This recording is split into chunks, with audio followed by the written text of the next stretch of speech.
당연한 일이지만 24장과 26장 사이는 25장입니다. 오늘 25장 전체를 할 텐데요. 이 25장은 24장과 26장 사이에 있습니다. 당연하죠. 근데 이 24장과 26장은 다윗이 하나님의 마음에 합한 사람이라는 것의 진수를 드러낸 내용을 담고 있어요. 그래서 하나는 엔게디 요새 굴 속에 있을 때 사울이 자기 발로 굴 속으로 찾아 들어와서 다윗 손에 이렇게 하나님이 올려놓았지만 다윗이 여호와의 기름 부은 종은 내가 주관할 수 있고 내 마음대로 할 수 있는 것이 하나님 손에 있기 때문에 곱게 살려줍니다. 정말 쉽지 않는 일이에요. 그리고 또 한 번 26장에도 이번엔 하길라산에서 또 추적해 와요. 하여튼 사울은 잠깐 감동하면 제정신이 있다가 그 다음엔 제정신 아니고 살았던 사람이에요. 또 추적해 오는데 그때는 하나님이 마치 수면 가루를 뿌린 것처럼 다 곤히 잤어요. 파수꾼도 다 곤히 잡니다. 그러니까 다윗이 가서 그걸 다 진중을 외치고 다녀도 깨는 사람이 한 사람도 없어서 물병과 창을 가지고 옵니다. 죽일 수 있었어요.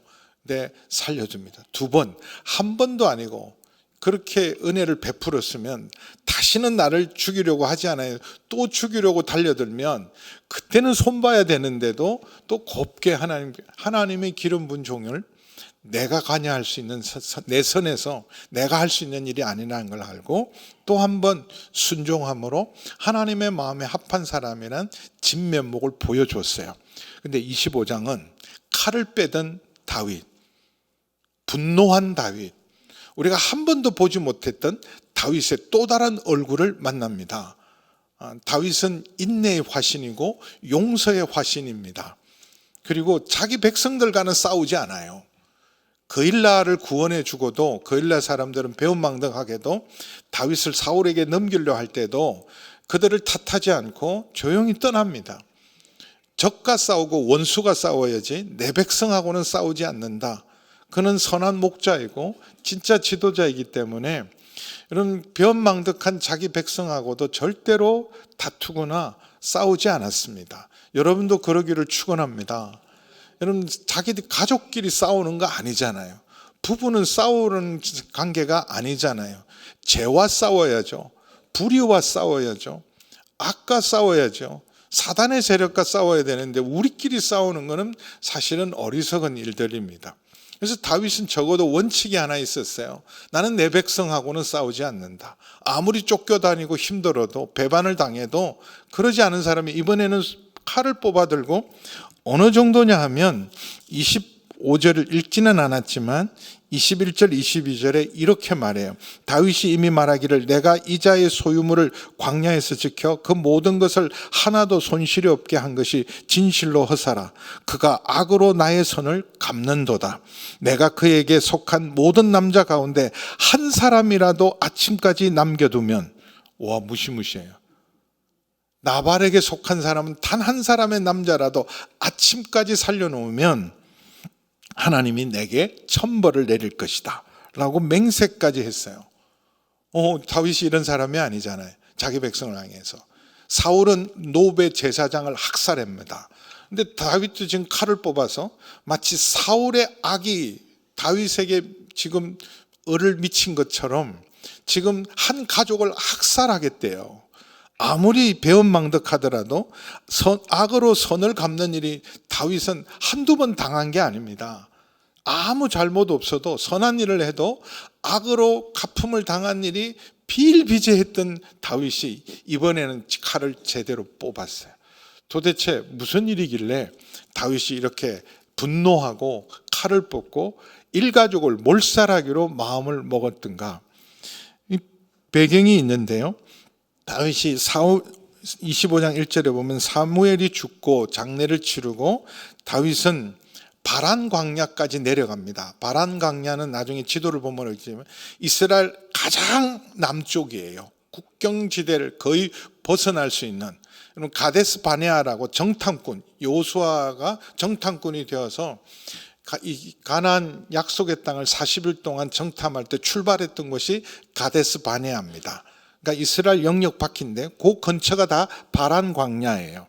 그러니까 아주 남쪽 국경까지 내려온 상태에서 그 가까운 곳에 마온이라는 지역이 있었는데 거기 유지 중에 유지, 큰 부자, 엄청난 부자가 있었어요. 3절에 보면 2절 3절에 보면 그는 심히 부하여, 부자도 보통 부자가 아니다. 그러니까 양이 얼마냐? 3,000마리예요. 욥이 부자 중에 부자였거든요. 그러니까 욥이 어느 정도 부자냐 그럴 때 소가 몇 마리요, 낙타가 몇 마리요, 양이 몇 마리요, 염소가 몇 마리요. 그런데 거의 욥과 비견할 만한 엄청난 부자입니다. 심히 부하여 양이 3,000마리요, 염소가 1,000마리요. 이런 사람이 마온이라는 지역에 살고 있었습니다. 그런데 그 사람의 이름은 나발인데, 나발이라는 뜻은 어리석은 자라는 뜻입니다. 바보 같은 놈이란 뜻이에요. 이걸 이름으로 누가 붙여줄 리는 없죠. 부모가 이 어리석은 놈아, 이 바보 같은 놈아, 이바보, 박바보, 김바보 이렇게 지어줄 리는 없어요. 하도 이 사람 성품이 그러니까 어리석다, 나발. 이런 그 당시 사람들에게 가장 사실은 경멸한 것은 어리석은 자라는 거예요. 왜냐하면 시편 14편 1절에 보면 하나님이 없다 하는 무모한 자를 어리석다 그래요. 어리석은 자는 하나님이 없다. 하나님이 어디 있냐? 하나님이 있는들 나하고 무슨 상관인데, 이런 자를 어리석다 그래요. 그래서 거꾸로 그러면 어떤 사람을 존경하는 언어로 그 사람을 칭찬할 때 쓰는 언어가 지혜로운 사람이다. 그러니까 지혜는 어디서 옵니까? 하나님을 경외하는 사람이 지혜로운 사람이기 때문에 이건 굉장한 칭찬이고, 어리석고 미련하다는 것은 굉장한 경멸의 언어예요. 근데 이름이 어쨌든 나발이에요. 아마 그 첫 부모가 붙여준 이름이 아니라 하도 이 사람이 악하고 어리석을 뿐만 아니라 완고하고 행실이 악한 사람이었다. 집안은 좋은 집안이에요. 갈렙 족속, 갈렙의 후손인데도 부자예요. 그런데 인격과 성품은 형편이 없었던 사람, 완고하고 행실이 악하고, 그 집안 종들도 다 알아요. 17절에 보면 주인은 불량한 사람이라 더불어 말할 수 없습니다. 말이 안 되는 사람이고 말이 안 통하는 사람이고 상종할 수 없는 사람, 아니 또 하인들도 그 정도의 사람이 이 나발입니다. 여러분, 큰 부자가 힘 있는 사람이 어리석고 악하고 행실이 악하면, 완고하면 이걸 누가 감당해요? 근데 이 사람이 또 복은 있는데 부인 복은 있어요. 아비가일이라는 부인이 있는데 오늘 25장의 주인공은 아비가일입니다. 다윗도 아니고 나발도 아니고 아비가일이에요. 아버지의 기쁨이란 뜻입니다. 아비가일, 아버지의 기쁨이란 이 아비가일에 대해서 성경은 뭐라고 묘사했냐면 3절에 남편하고 완전히 대조적이에요. 총명하다, 지혜롭다, 최고의 칭찬이라 그랬죠. 지혜로운 여인, 지혜로운 여자가 잠언 14장에 보면 집을 세워요. 이런 아름다운 것도 고운 것도 헛되지만 하나님을 경외하는 지혜로운 여자의 가치, 현숙한 여자의 가치에 대해서 성경은 찬미하고 있는데, 총명하고 용모도 아름답다, 아름답다. 근데 아름다움은, 지혜가 없으면 아름다움을 깎아 먹습니다. 근데 지혜는 아름다움을 더욱더 돋보이게 만들어요. 그래서 아름답고 총명하다는 말이 아름다움이 문제가 아니라 총명하고 지혜롭고 아름다운 아비가일. 어쨌든 이 나발이 그래도 이런 악하고 품성이 이름에도 불구하고 이 집안이 유지되는 것은 아비가일 덕분입니다.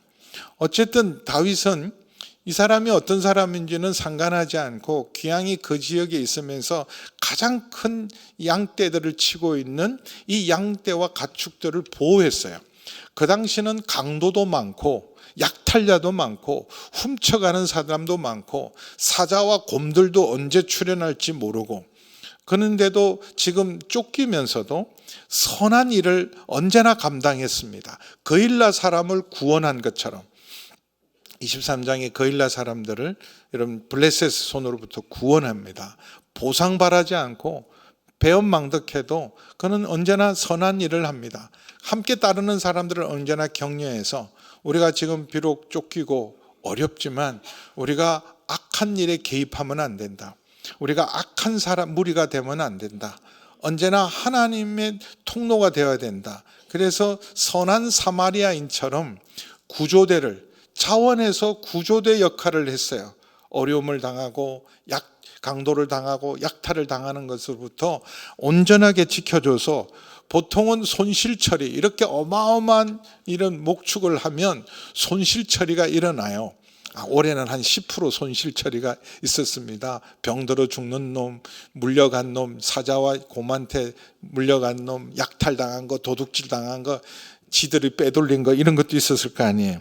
그런데 이 다윗이 지켜주면서 단 한 마리도 7절에 보면 그들을 위협하지도 않았어요. 보통은 이게 보호비 맹목으로 은근히 사실은 우리가 당신들을 보호해 줬으니까 관리비 정도는 내야지, 그럴 수도 있어요. 다 그렇게 하면서 먹고 사니까 내가 당신들을 보호했으니까 관리비 정도는 내야지, 그런 일도 없었고 해야지 아니하였고 하나도 잃어버리지 않았다. 완벽하게 올해는 보통 한 10%는 손실 처리해야 되는데 그러지 않았고, 그래서 다윗이 오롯이 지켜줬어요. 선한 일을, 구조대 활동을 잘했어요. 그리고 드디어 양털을 깎을 때는, 이건 추수하는 날이에요. 농부들이 밀과 보리를 심었던 사람들이 추수감사절처럼 양털을 깎는 것은 바로 추수할 때입니다. 수확할 때입니다. 이때는 잔치가 벌어져요. 이름 3,000마리 양털을 깎는다, 보통 일이 아니잖아요. 저도 뉴질랜드 갔을 때 그 양털 깎는 걸 본 적이 있어요. 그 전문가들이, 요즘은 기계가 있어요. 양을 집어넣으면 슉 벗겨져 갖고 수능 나오고, 쑥 벗겨져 쑥 나오고, 이렇게 뭐 1,000마리 이런 것도 순식간에 하는 걸 봤는데, 사람이 직접 이렇게 양털 깎는 것, 그 정말 쉬운 일이 아니거든요. 어쨌든 이건 기간도 있고 잔치예요. 축제입니다. 그래서 그동안 수고했던 종들에게도 이 날을 기대하는 거예요. 잔치가 거창을 벌어지고 고생한 것에 대한 보너스도 나오고, 주변에 가난하고 어려운 이웃들도 다 초청을 하고, 또 그날을 기다리고 있던 어려운 사람들도 가서, 그날은 정말 이렇게 누구든지 와서 함께 참여하고 배부를 수 있는 날이니까. 그러면 그동안 1년 동안 수고하고 지켜주고 한 마리도 손실 없이 지켜줬다면 다윗의 이름은 VIP로 초청돼야 돼요. 그래서 이 양털 깎는 걸 알고 다윗이 사람을 보냅니다. 건장한 사람 한 20-30명, 그리고 무장하고 보내면, 야, 이 올 것이 왔구나, 제대로 줘야지. 하나 주려고 그랬다 딱 버티고 서 있는 거 보면 둘을 줄 수밖에 없는데 그런 짓 하지 않습니다. 다윗은 아주 어린 소년들 10명만 보내요. 전혀 위협이 되지 않는, 겸손하게 가서 오히려 요청을 하죠. 은혜를 베풀어 달라고. 그동안 우리가 수고했던 걸 좀 보상해야 될 거 아니냐, 보답해야 될 거 아니냐, 그러지 않습니다. 그래서 8절 우리 함께 읽어보겠습니다. 8절 같이 읽습니다. 시작. 그들이 내게 말하리라. 그런즉 내 소년들이 내게 은혜를 얻게 하라. 우리가 좋은 날에 왔은즉 내 손에 있는 대로 내 종들과 내 아들 다윗에게 주기를 원하노라 하더라 하라. 나발에게 가서 그동안 우리 수고도 알릴 뿐만 아니라 자기들을 겸손하게 낮춥니다. 우린 당신의 종이고 나는 당신의 아들뻘 되는 사람입니다. 당신은 내 아버지 되는 사람, 내 아버지 뻘 되는 분입니다. 그렇게 겸손하게 자기를 낮추고, 좋은 날에 왔으니까 우리가 뭐 기대한 이 정도는 좀 주십시오가 아니라 당신 손에 있는 대로라는 말은 주고 싶은 대로, 뭐 하나 주면 하나 주는 대로, 둘 주면 둘 주는 대로, 그냥 당신이 원하는 대로, 당신 손에 있는 대로 주기를 원합니다. 정중하게 예의를 갖추어서 부탁을 해서, 아무 관계가 없는 사람도 이날에는 적어도 이런 같이 식사하고 나누어지기도 하고 이런 날인데, 당연히 다윗은 어느 정도는 가서, 그동안 얼마나 달랬겠어요. 배고픈, 그리고 거의 재정이 바닥이 날 정도 됐을 테니까 조금만 기다리자. 우리가 가서 위협하지도 말고 보상도 바라지 마라. 여러분, 하나님이 일을 할 때는 깨끗하게 하셔야 돼요. 깨끗하게. 수고와 내가 공로와 여러 가지가 있지만 생색내지 말고 보상 바라지 말고 깨끗하게 헌신하세요. 그러면 하나님이 갚으세요. 그래서 이렇게 가서 요청을 하면 적어도 박대는 하지 않을 것이다. 뭐 어마어마한 친절은 베풀지 않아도 박대하지 않을 거라 그랬는데 박대가 아니라 아예 모욕을 했어요. 감사하다, 고맙다는 인사는 못할 망정 거절하는데 거절도 아주 무한하게 거절을 하고 모욕을 하고 모멸감을 주고 빈손으로 돌려보냅니다. 얼마나 악질이에요. 이 10절 11절은 나발의 말인데 여러분 입으로 말하면 기분이 안 좋을 것 같아요. 그냥 제가 할게요. 10절 11절 띄워놓아 보세요. 보세요. 이게 인간인가? 인간이 어떻게 이럴 수가 있나? 아니 있는 놈이 더한다네. 부자예요. 엄청 부자입니다. 사람을 시키고 용병을 쓰서라도 우리 좀 지키고 관리해달라고 그래야 될 판인데 그냥 공짜로 선한 마음으로 지켜준 사람들에게 보답은 못할 망정 이래요. 다윗이 누군데? 이새의 아들이 누군지 몰라서 그랬겠어요? 다윗을 모르겠어요? 자기도 같은 유다 지파의 유력한 가문이면 이새의 가문을 왜 모르겠어요? 알아요. 국민 영웅인데 골리앗을 물리친 용사인데 적어도 임금의 사위였던 사람입니다. 그 군대를 지휘했던 지휘가 가장 유명한 만만이요 천천히요 했던 주인공을 모를 리가 없죠. 근데 일부러 사실은 무시한 거예요. 그러면서 이렇게 요즘에 각기 주인에게서 억지로 떠나는 내란 세력도 있고 반란 세력도 있다는데 요즘 그래서 은근히 사실 디스한 거예요. 그들은 주인을 배반하고 반역하는 반역의 세력들 아닌가. 그리고 내 소중한 내 떡과 내 양털 깎는 자를 위해서 물과 고기를 어찌하여 어디서 왔는지도 알지 못하는 근본 없는 것들. 와, 이러면 나라도 칼 뽑겠어요. 그렇게 돌려보낸 거예요. 얼마나 여러분 사실 무한하겠어요. 좋은 마음으로 오고 기대한 마음으로 왔는데 감사하라는 보답은커녕 그냥 빈손으로 돌려보는 것도 부족해서 이렇게 모욕을 주고 돌려보냈다는 보고를 받는 순간 다윗이 얘들아 칼 차라 400명 무장을 시켜요. 그리고 직접 앞장서 칼을 뽑아들고 이렇게 결단했던 거예요. 내일까지 내가 나발의 집에 남자란 남자를 내가 살려놓으면 내가 사람이 아니고 하나님께 맹세하고 하나님께 천벌을 내가 받아도 좋다. 그리고 지금 달려오고 있습니다. 여러분 어리석고 힘있는 남자하고 열받고 분노하고 칼을 뽑아든 남자 이 둘이 붙어요. 이걸 누가 말려요? 그러니까 이게 지금 잔치집이 초상집 나게 생겼어요. 이게 그냥 좋은 날, 진짜 좋은 날이 이런 어마어마한 갑자기 맑은 하늘에 먹구름이 잔뜩 끼고 천둥과 벼락이 내리고 고요한 호숫가가 지금 요동을 치고 있는 갑자기 감당이 안 되는 이 상황 속에서 당연히 이 보고를 들었던 하인이 달려옵니다. 큰일 났다고. 그럼 주인한테 달려가야 될 거 아니야. 나발하고는 얘기도 안 해. 이 사람 얘기도 안 통할 거니까 아예 누구에게 가나? 사모님한테 갑니다. 아비가일에게. 그래서 14절에 보면 하인들 가운데 하나가 나발의 아내 아비가일에게 말하여 이르되 다윗이 우리 주인에게 문하나로 광야에서 전령을 보냈거늘 주인이 그들을 모욕했습니다. 그들은 욕먹을 일을 1도 하지 않았던 사람입니다. 욕먹을 일을 1도 하지 않을 뿐만 아니라 정말 좋은 일을 했습니다.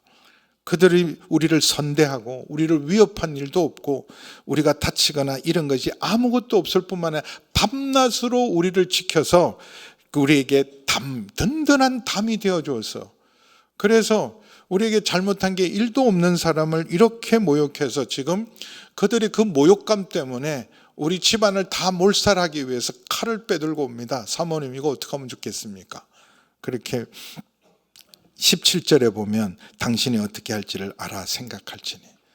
평소에도 이 하인들도 잘 알고 있어요. 이 집안이 누구 때문에 지금 이만큼이라도 유지되는지. 그 지혜로운 그리고 현숙한 아비가일 때문에 그래서 가서 보고를 합니다. 그래서 주인은 불량한 사람이라 더불어 말할 수가 없습니다.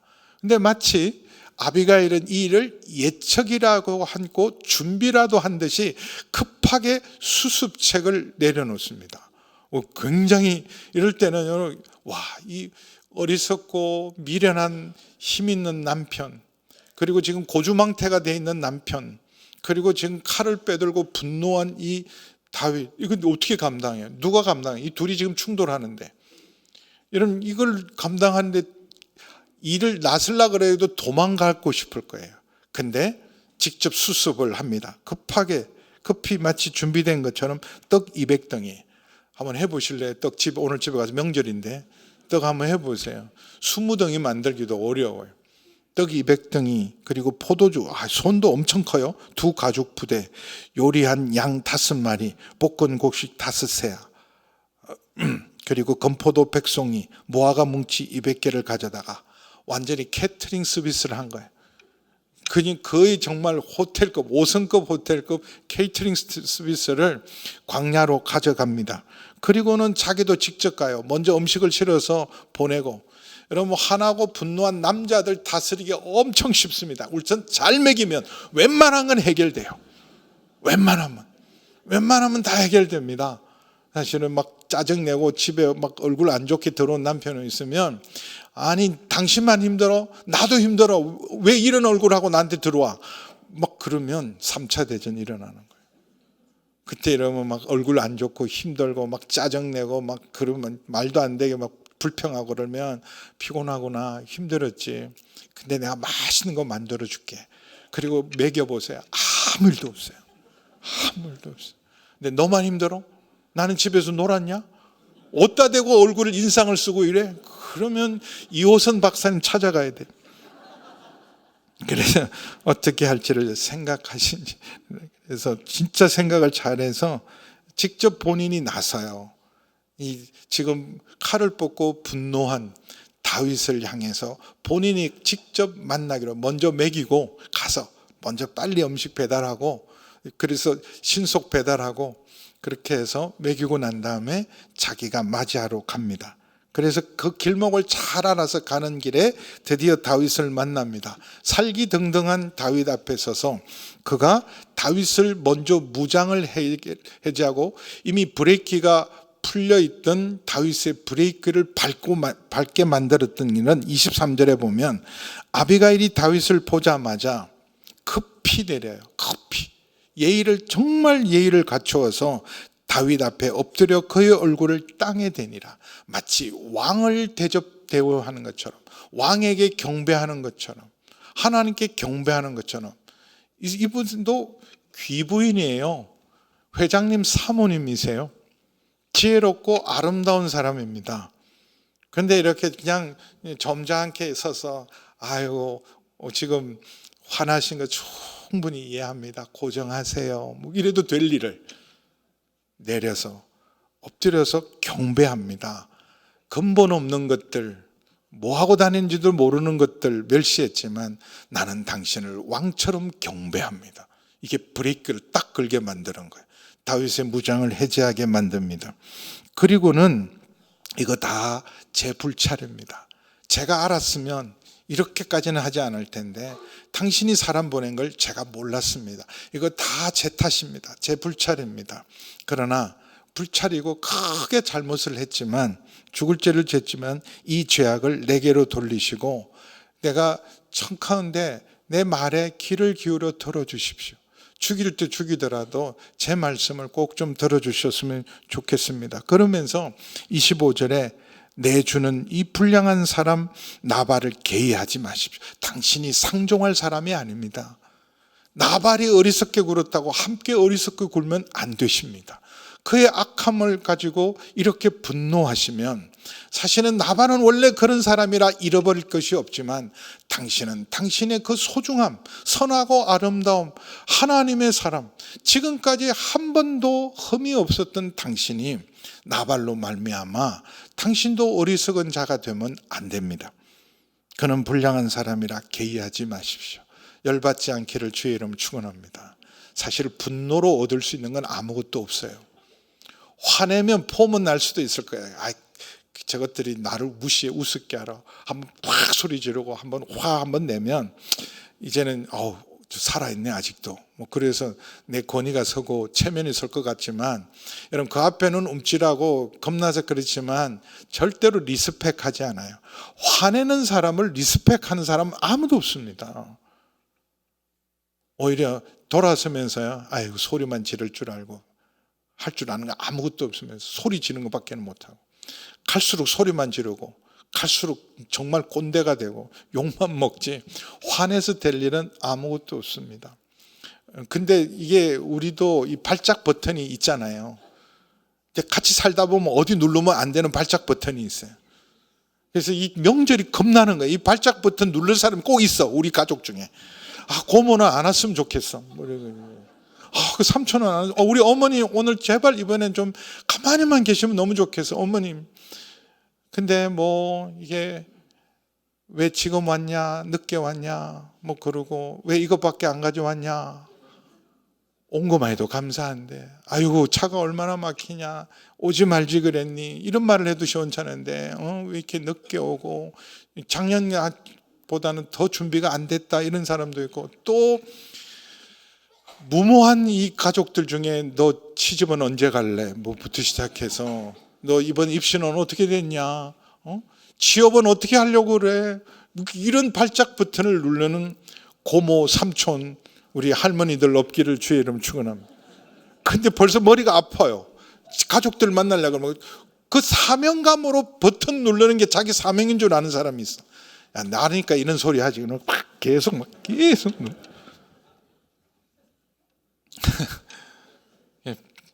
다윗을 제대로 건드리는데 왜 다윗이 이렇게 분노했을까?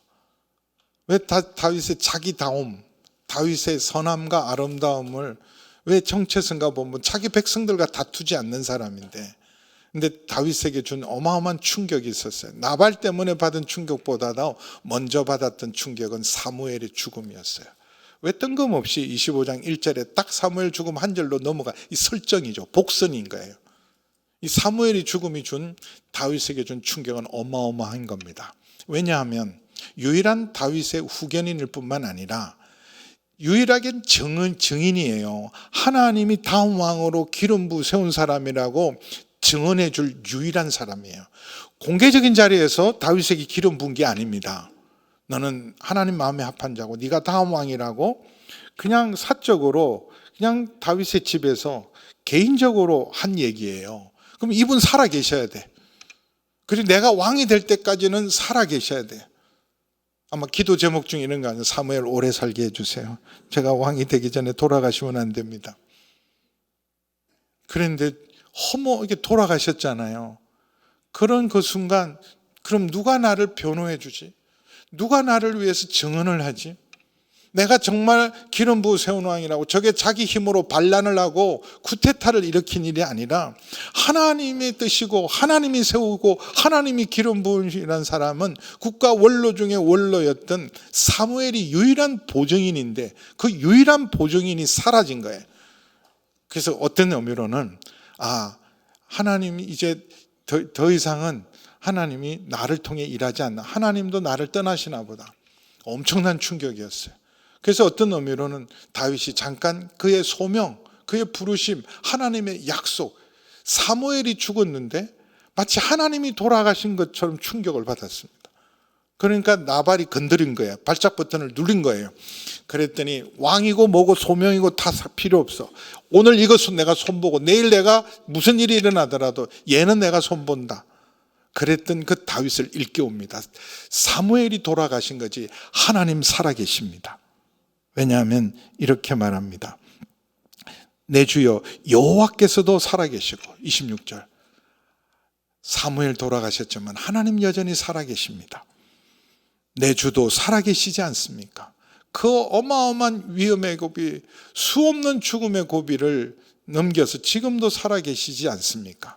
내 주의 손으로 피를 흘려 친히 보복하신 일을 지금 나를 통해 하나님이 막으신 겁니다.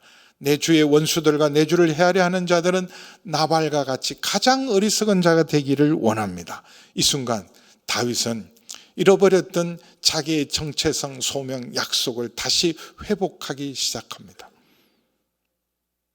여러분, 하나님 살아계세요. 세상이 지금 막 대체 어떻게 되려고 이러나, 여러분 하나님 살아계시고 우리의 삶의 모든 부분은 우리 예수님께서 친히 다스린 줄 믿습니다. 그래서 여러분의 인생을 포기하거나 여러분 내가 이렇게 선하고 의롭게 살고 믿음으로 말씀대로 사는 게 다 무슨 소용이냐, 안 그래요. 그게 나를 살리고 공동체를 살리고 역사를 살릴 줄 믿습니다. 그러면서 이 예물을 받아주십시오. 예물이라 그래요. 여러분 구걸하더라도 아유 줘버려, 그냥 갖다 버려, 근본도 없는 것들이 그냥 줘버려, 이런 것도 아니에요. 예물로 바칩니다. 하나님 앞에 예물을 드리시지, 예물을 주시고, 그리고 이 여종의 허물을 28절에 용서하여. 28절 우리 함께 읽어볼게요. 굉장히 중요한, 제가 이 말씀을 읽을 때마다 얼마나 힘이 되는지 몰라요. 특별히 제가 치유 기도를 할 때, 아픈 분들을 위해 기도할 때 이걸로 꼭 기도할 때가 많아요. 같이 읽어보면 시작.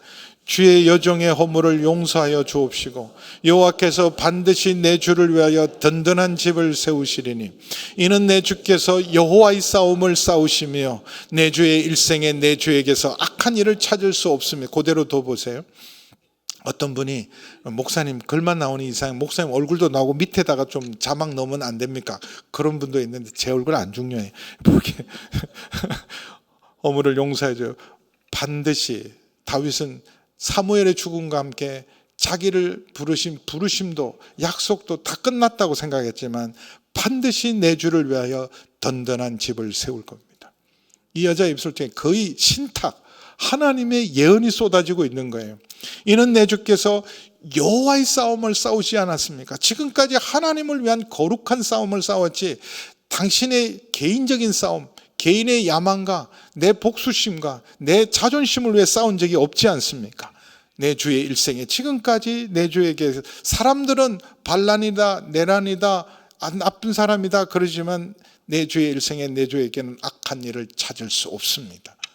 사람들의 평판에 흔들리지 마시고 하나님의 부르심을 다시 당신의 정체성을 회복하십시오. 그러면서 29절, 죄송해요. 29절인데 28절이라 그래서 29절 진짜 제가 좋아하는 말씀인데, 사람들이 일어나 내 주를 쫓아 내 주의 생명을 찾을지라도 내 주의 생명은 여호와의 생명과 함께 하나님의 생명 보자기에 쌓여 있습니다. 할렐루야. 여러분 두려워하지 않기를 축원합니다. 죽을까 걱정하지 마시고 혹시 만약에 이제는 여기까지인가 보다 그러면 안심하고 죽어도 돼요. 걱정 안 하셔도 돼. 하나님의 생명 보자기에 하나님과 함께 쌓여 있다. 할렐루야.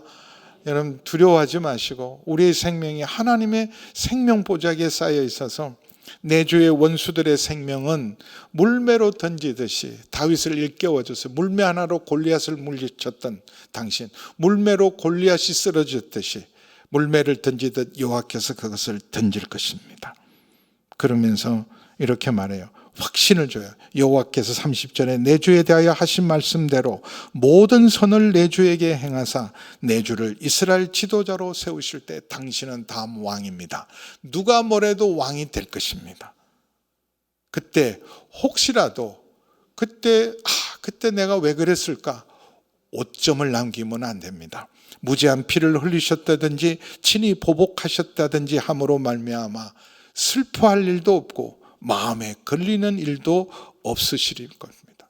어리석은 자와 상대하지 마시고 하나님이 당신에게 원래 주신 그 약속, 정체성, 소명, 부르심을 붙드세요. 그러면 이런 인간 위해서 오점 남기지 마세요. 청문회 할 때 혹여라도 오점을 남기는 일이 없도록. 그래서 다만 여호와께서 내 주를 반드시 후대하실 때 원하건대 내 주의 여종을 생각해 주십시오. 자기 봐달라, 잘 되면 나는 봐달라는 게 당신은 반드시 잘 돼. 오히려 자기를 부탁해요. 다 이제 오늘 이걸로 내가 손보고 내 미래는 다 끝장나도 이거 손보고 간다. 오늘 하루밖에 없는 것처럼 살았던 다윗에게 다시 다윗의 다윗됨, 하나님을 경외하고 하나님의 부르심과 소망과 약속을 든든히 붙들게 만들어서 그는 다윗이 무장해제하고 그의 분노가 다 해소가 되고 선한 마음을 회복하고 그리고는 받고 곱게 돌아가면서 하는 말이 있습니다. 다윗이 남긴 말입니다. 다윗이 아비가일에게 이르되 오늘 너를 보내어 나를 영접하게 하신 이스라엘 하나님 여호와를 찬송할지로다. 하나님이 당신을 보낸 게 틀림없다. 또 내 지혜를 칭찬할지며 또 내게 복이 있을지로다. 오늘 내가 피를 흘릴 것과 친히 복수하는 것을 당신 아니면 이게 어마어마한 일이 벌어졌을 텐데, 당신이 나를 막아 너를 해하지 않게 하신 이스라엘 하나님 여호와의 살아계심을 두고 맹세하노니 만약에 당신이 아니었다면 나발의 집안은 한 사람도 남겨두지 않았을 것이다. 그러면서 그 모든 무장을 해제하고 다시 받고 돌아갑니다. 그래서 아비가일은 자기의 가족과 자기 집을 구원했을 뿐만 아니라 사실은 다윗을 구원한 거예요. 다윗을 구원합니다. 그리고 놀랍게도 10일 후에 나발은 하나님이 친히 심판하셔서 10일 후에 나발은 죽습니다. 그 소식을 들었던 이 다윗은 하나님의 살아계심, 정말 하나님이 친히 보복한 복수는 하나님이 하시는구나. 그리고는 사람을 보내서 아비가일에게 청혼을 합니다. 청혼을 해서 나중에 그럴 거 아니에요. 다윗의 부인이 됐는데 아비가일한테 다윗하고 둘이 있을 때 둘이 어떻게 만났어요? 그때 난리가 났지. 근데 하마터면 우리 진짜 3차 대전이 일어날 뻔했는데 여차저차해서, 그래서 그렇게 해서 내가 청혼을 받고 다윗의 부인이 되었다. 놀라운 은혜죠. 놀라운 은혜로 해피엔딩으로 결말을 맺습니다. 잔치집이 가장 좋은 날이 정말 가장 불행한 초상집이 될 뻔했는데 아비가일의 지혜와 선함과 아름다움으로 말미암아 집안을 구원하고 다윗을 구원합니다. 그래서 다윗도 그 가치와 진가를 알아서 나발이 죽고 난 다음에 자기 부인으로 정중하게 모셔서 아비가일과 평생을 해로합니다. 그럼 이런 놀라운 은혜가 여러분에게도 넘치기를 주의 이름으로 축원합니다. 여러분, 분노로 해결할 수 있는 일은 아무것도 없습니다. 여러분, 복수는 하나님께 맡기고 우리는 언제나 선하고 어려운 길을 걸어야 합니다. 세상이 다 망할 것 같고 내가 의지하고 믿었던 사람이 사라지는 것 같아도 걱정하지 마. 사무엘이 죽어도 하나님 살아계십니다.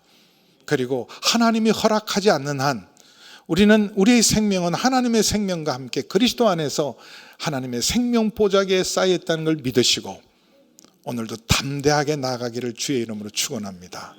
그리고 이 아름다움, 이 유진 피터슨 목사님의 책에서는 이 부분을 이렇게 모사했어요. 아비가일의 아름다움이 그 어리석음과 분노를 치유했다. 여러분, 아름다움에는 치유의 힘이 있습니다. 그래서 우리가 아픈 사람에게 꽃을 주는 것은 치유지요. 그리고 정말 우리가 아름다움은 우리를 주목하게 만들고 우리를 가까이 이끕니다. 여러분, 추하고 미운 것들은 우리를 도망가게 하고 뒤로 물러서게 만들지만 아름다움은 집중하게 만들고 그리고 가까이 가게 만들고 내 삶의 상처를 치유하고 소망을 줍니다. 근데 우리가 은혜가 회복하면 곳곳에 하나님의 선하고 아름다움은 널려 있습니다. 어두운 세상, 나발 같은 사람이 다 훼손하고 무너뜨린 세상 같지만 여러분이 아비가일 같은 그리스도의 신부이십니다. 여러분 그리스도의 신부로 우리에 있는 아름다움은 외적인 아름다움이 아니라 주님이 우리 마음에 오셔서 있는 우리 내면의 아름다움과 지혜를 통해서 사람들이 여러분을 통해서 어리석음이 여러분 각성이 되고 분노가 누그러져서 그래서 화목케 하는 놀라운 은혜가 여러분을 통해서 일어나기를 주의 이름으로 축원합니다. 기도하겠습니다. 하나님 아버지, 다윗도 때로는 분노합니다.